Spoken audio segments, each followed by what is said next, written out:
And thank you for joining for another whiskey review. Today, we're going to take a look at the Deanston 20-year-old Oloroso, 55.5% ABV. Let's get this Deanston poured. High cask strength Deanston, natural color, unchill filtered. Got a lot of things going for it. This is a gift, this bottle from my buddy Keith from the Malted Man Cave. So I just wanted to thank him for this bottle. We drank it a few times, and then he left me a good few pours of the bottle so I could bring it to you guys and review it and give my thoughts. So Deanston, I recently bought you the 30-year-old, really good whiskey. This is the 20, this is only Oloroso sherry cask matured, but again, cask strength, but at a higher ABV than the 30. This one is 55.5. I believe I read there were 8,400 bottles of this made, so very limited edition stuff. I know Deanston is got a lot of people excited with what they can do, very unique product. So let's get into it and see what we think. So Deanston to me, especially with some of the younger expressions, not the 30 that I recently brought you, this character it has to it is a, not quite sulfur, but like a rubbery, sulfury note to it. Kind of reminds me a lot of, say, like a Springbank, or, you know, as far as a sort of a funky, different note on the whiskey, at least on the nose. Like it's very, it's earthy. It's, you could tell this is probably aged in a dunnage warehouse, or at least that's like the smell that you get right off the bat. But I can't get over like this rubbery sulfur kind of fresh rubber hits a freshly paved, freshly blacktop road. If you're in the States, hopefully you know what I'm talking about. And it's a warm day, and it kind of just, you get a little bit of that rubber plus the sulfur note. Very interesting, let's put it that way.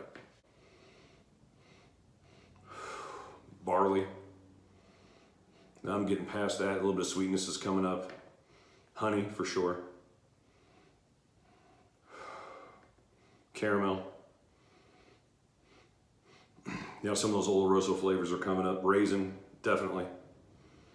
I don't even call it, I'd figure a date, I'd say a raisin. A peppery raisin. On a table that has sulfur on one corner of the table and pieces of tire on the other.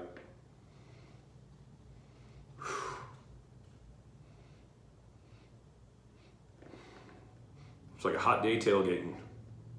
As soon as you shut off your car.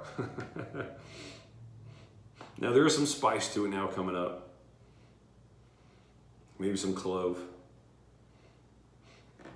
And like a mineral note, like tap water if you've been drinking filtered water for years. Almost like when you go back to it, you can almost taste some type of mineral, or I don't want to say fluoride note because I really don't know what that tastes like, but yeah, I would just say like a mineral note to it. Mineral on water running over, you know, like a wet steel pipe for a while. Okay, well, if that's not odd enough taste or nosy notes for you, let's get into the palate.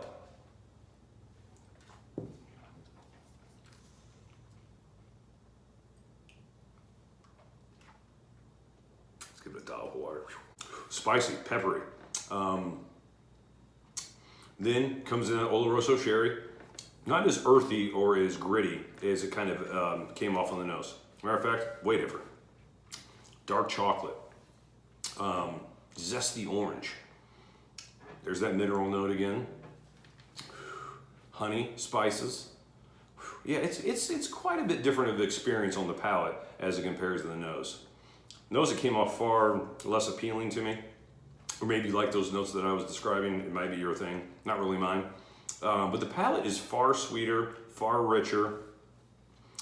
Again, that nice Oloroso dark chocolate note is really, really prominent here, especially in the mid palate, and especially on the sides. At 55.5, really driving home the experience. It's got some bite to it. Got some bite. All right, so I'm gonna put a few drops of water in here and go back to it and see what I think.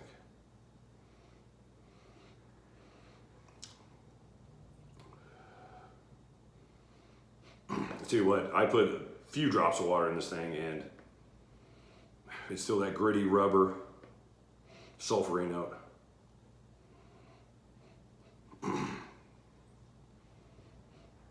It actually made it harder to get to some of the sweeter flavors like the honey.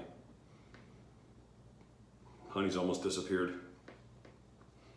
Caramel still there. Pepper, barley. Dirty raisin. Raisin that got stepped on at the local amusement park. Like 16 dudes.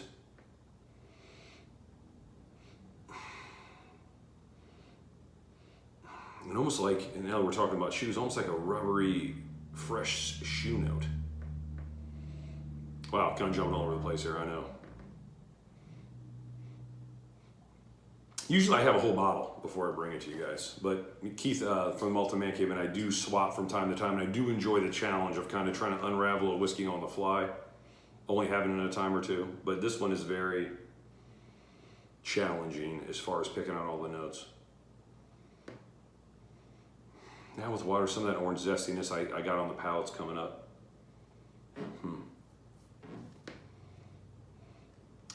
Being 55.5, I'm not getting any alcohol notes or alcohol burn whatsoever, but it's very hard to get past that distillery characteristic. It was very light on the 30, where this one is very, very prominent. Water almost brought up like a bitter note to the smell too. Bitter oranges. Dirty stepped on raisin.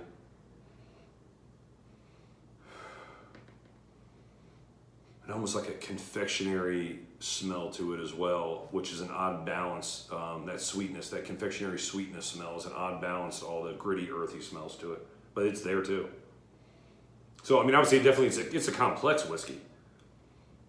A lot's going on with it. I don't know how much it's my thing though. I mean, again, spice. I'm getting a little bit of spice and oak. It almost gives me some remembrances of an old French oak cask. When he says Oloroso, so I typically think Spanish oak when I hear Oloroso. All right, last time we'll give it a score.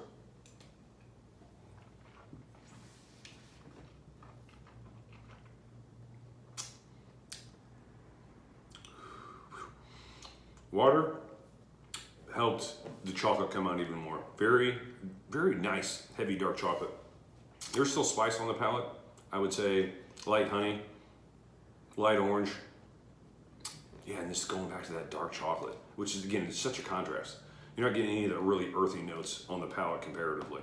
Anyway, that's my take on it. Always want to thank my buddy Keith for letting me try a new whiskey. I know this wasn't easy to come by, and this is one of his favorites, so I know how it is when my whiskey bottles are down to the end. Want to enjoy myself rather than give the last few away, so he was kind enough to let me try this. As far as a whiskey score, I'm at 88 out of 100. This is a whiskey I like to try. If it was a $100 bottle, I guess I'd be interested in having another one in my collection. But that's probably where I top out as far as price. Again, I will say the Deanston distillery isn't necessarily my wheelhouse as far as flavor profile. So if you're a Deanston fan, I'm sure you'll have a much more positive take on it than I do. But for today, that's where I'm at. If I can get my hands on a bottle, I will. If the cost is reasonable and I can have a little bit more time with it. But anyway, I want to thank you for once again joining for another whiskey review, and I'll see you next time. Until then, the comment section, and happy drinking.